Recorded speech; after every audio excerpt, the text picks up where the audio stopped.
you built the program, you hired people, then obviously you engaged auditors and you got the certification.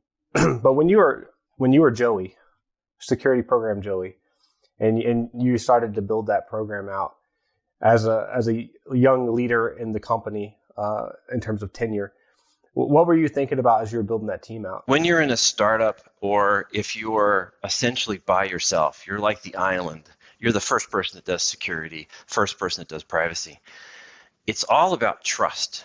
Most of the folks that come in and work at startups, certainly, a good chunk of them are not, ex large companies, HP, IBM, et cetera. They're younger people that have worked in this sort of fast-paced area before. So they may not be used to a heavy compliance burden for them. So it's all about building trust. You have to build trust in you, the person, and then as you're building the team, your first step is building trust in that team to say, they're not going to go off and abuse root privileges.